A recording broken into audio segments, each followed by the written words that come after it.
ہاں اگر شادی ہوئی تو سوچا تھا اس فریال کے اکاؤنٹ میں 1 کروڑ کی ٹرانزیکشن ہوئی ہے. یہاں سے جلدی ہی اسے چلتا کروں گی. انہوں نے کمپنی سے کوئی لون لیا؟ لیکن زرار تو اس کے خلاف ایک لفظ سننا نہیں چاہتا. امید سے ہوئی ہے. امید ختم بھی تو ہو سکتی ہے. نہیں کوئی لون تو نہیں لیا. تم شادی پہ جاؤ گی اور اوپر سے وہ امید سے بھی ہو گئی. زینیا نے گویا یہ ٹھان لیا ہے کہ کسی کو بھی سکون سے جینے نہیں دے گی. ایک طرف وہ مسلسل فریال کی زندگی میں مسائل پیدا کر رہی ہے تو دوسری جانب اس نے مہک کے لیے بھی حالات مشکل بنا دیے ہیں. مہک ماں بننے والی ہے مگر زینیا اور اس کی ماں اس خبر سے خوش نہیں ہیں. وہ اس بچے کو اپنی منصوبہ بندی کے راستے کی رکاوٹ سمجھتی ہیں.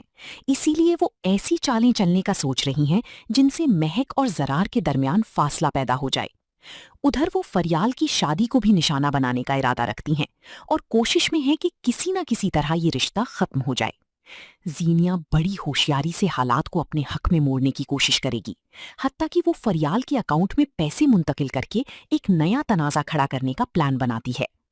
بظاہر سب کچھ معمول کے مطابق لگے گا مگر اندر ہی اندر ایک ایسا منصوبہ تیار کیا جا رہا ہے جس کے تحت شادی کے دن ہی حالات یکسر بدل سکتے ہیں اور یہ رشتہ ٹوٹنے کے قریب پہنچ جائے گا.